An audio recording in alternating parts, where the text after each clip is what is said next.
وصحب المنتجبين أما بعد وقد قال الله تبارك وتعالى والذين جاهدوا فينا لنهدينهم سبلنا. علماء کرام، حاضرین گرامی، توفیق الہی ہے کہ ان نامساعد حالات میں مجھے یہاں حاضر ہونے کا موقع ملا اور آپ پرجوش اور پرجذبہ برادران ایمانی کا نزدیک سے دیدار ہوا۔ میں سب سے پہلے گزارش کروں گا کہ سرزمین شہداء و علماء جو لوگ شہید ہوئے یا جو مرحوم ہوئے ان کے نام دیے گئے ہیں۔ سید امیر شاہ صاحب ہیں، الحاج شیخ ابراہیم صاحب، مرحوم شیخ اصغر علی، الحاج شیخ محمد حسن نجفی، الحاج شیخ رمضان علی، سید سادات علی، شیخ اصغر علی مرحوم، مولانا مہربان علی نجفی مرحوم، سید الحسینی مرحوم، الحاج شیخ محمد بشیر، الحاج شیخ یوسف علی نجفی، مولانا عبدالحسین ناطقی، الحاج مرزا حسین سابق MLA، مولانا سلطان علی عرفانی، شیخ سعید علی نجفی، شیخ رمضان علی نجفی، فرمائے اور انہوں نے جو راستہ روشن کیا اس کو مزید روشن کرنے اور اس کو دائمی رکھنے کی ہم سب کو توفیق اور ہمت عنایت فرمائے۔ میں آپ کے جذبات کی قدردانی کرتا ہوں، جس جوش اور جذبے کے ساتھ آپ موجود ہیں، جو سیاسی شعور اور آگاہی آپ میں دیکھی جا رہی ہے، مجھے اس پہ بڑا اطمینان ہے۔ میں بہت سی باتیں ہو چکی اور مجھے یہ بھی اطمینان ہے کہ انشاءاللہ عزیز باقر کو آپ لوگ بھاری اکثریت سے کامیاب کرائیں گے، میں مطمئن ہوں۔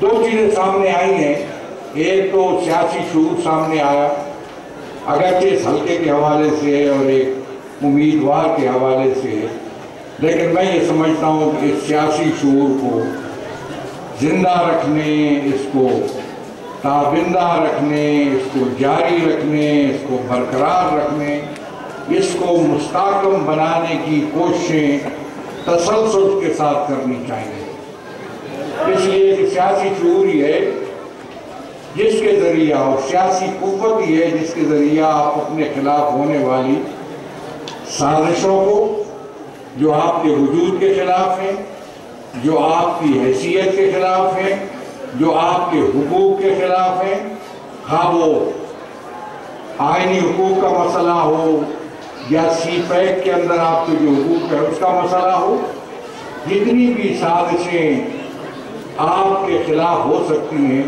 ان کو اگر ناکام بنایا جا سکتا ہے تو سیاسی قوت کے ذریعے۔ پاکستان کے اندر یہ حقیقت ہے، اس سے آپ انکار نہیں کر سکتے، اور آپ نے دیکھا کہ ہم نے اپنی سیاسی قوت کے ذریعہ جتنی بھی سازشیں ہوئیں اس ملک کے عوام کے خلاف اور خاص کر تشیع کے خلاف، ان کو ناکام بنانے میں ہم نے رول ادا کیا کسی عوام کی سیاسی قوت کے ذریعہ، اور وہ سازشیں دم توڑ گئیں۔ میں اب ان کا تذکرہ نہیں کر سکتا کیونکہ وقت کے دامن میں گنجائش نہیں ہے۔ بہت سے قوانین لانے کی کوشش کی گئی تشیع پاکستان کے حوالے سے، تاکہ اگر ایک صوبے میں اگر کوئی یا وفاق کے اندر کوئی قانون بنے گا تو تمام صوبوں اور تمام علاقوں میں وہ جائے گا، اور پھر تشیع کے راستے کو روکا جائے گا، اور ان کی جو حیثیت ہے، ان کا جو مقام ہے، اس کو کم کرنے کی کوشش کی جائے گی۔ ان سب کو ہم نے ناکام بنایا۔ کوئی قانون تھا، کوئی ٹاسک فورس بنی، کوئی قانون بنانے کی کوشش کی گئی، سب کو ہم نے ناکام بنایا، جتنی بھی سازشیں تھیں تشیع کے خلاف ان کو ناکام بنایا اسی سیاسی قوت کی وجہ سے، جس کا میں مظاہرہ آپ دیکھ رہا ہوں۔ اس لیے مجھے بہت ہی اچھا لگا اس سیاسی شعور جو آپ نے اس وقت جس کا مظاہرہ کیا ہے، اس کو آگے بڑھانے کی ضرورت ہے۔ اب آپ دیکھ لیجیے کہ تشیع کے خلاف انشاءاللہ کوئی سازش جو ہے وہ کامیاب نہیں ہو سکتی، سب ناکام ہے۔ میں تو اب کہتا ہوں کہ آپ کوئی پردہ اٹھا کے لے جائیے جس میں تشیع کے خلاف کوئی سازش لکھی ہو اور پارلیمنٹ کی گرد گھومیے، آپ کو کوئی سوراخ نہیں ملے گا جس کے ذریعے آپ تشیع کے خلاف سازش کو پارلیمنٹ کے اندر پھینک سکیں۔ یہ کوشش ہوئی ہے اور میں سمجھتا ہوں اس کو آگے بڑھانے کی ضرورت ہے۔ اور پھر جو میں نے یہاں یکجہتی دیکھی، آپس میں جو اخوت اور بھائی چارہ دیکھا، یہ بھی ایک لمحہ فکریہ ہے، بڑی اچھی بات ہے۔ اس کو اور آگے بڑھائیے، کوشش کیجئے ایک دوسرے کو برداشت کرنے کی، ایک دوسرے کے احترام کی، ایک دوسرے کے ساتھ تعاون کرنے کی، مل بیٹھنے کی، ہم آہنگی پیدا کرنے کی، اپنے طریقہ کار میں اگر کوئی اختلاف ہے تو اس کو بھی ختم کر کے طریقہ کار میں بھی اتحاد، اور اگر طریقہ کار میں کوئی اختلاف برقرار رہتا ہے تو اس کے اندر اخلاقی حدود کو مد نظر رکھیے۔ ایک دوسرے کی ٹانگیں کھینچنا، ایک دوسرے کے خلاف الزام تراشی کرنا، بدتمیزی، بد زبانی، بے ہودگی سے گریز کیجیے۔ تشیع کا مفاد اسی میں ہے کہ تشیع کے اندر وحدت ہو، اتحاد ہو، موقف ایک ہو، زبان ایک ہو، پالیسی ایک انداز کی ہو، جس سے تشیع کے شرف اور وقار کو بڑھاوا ملے۔ آپ نے دیکھا، میں اس میں بہت واضح ہوں، میرا کسی کے ساتھ کوئی مسئلہ نہیں ہے، میں کسی حوالے سے کسی شیعہ بلکہ پاکستان کے کسی مسلک کے حوالے سے کسی مشکل میں نہیں ہوں۔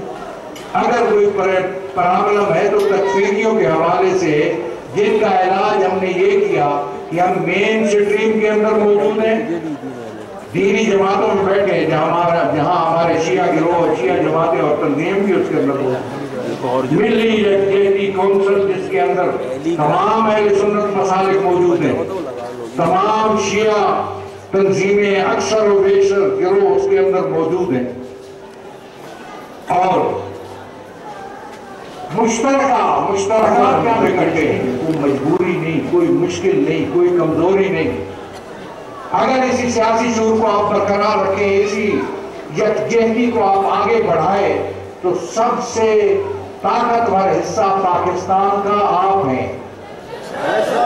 لیکن قوت جو ہے وہ حاصل کرنے سے آتی ہے، وہ جدوجہد کرنے سے آتی ہے۔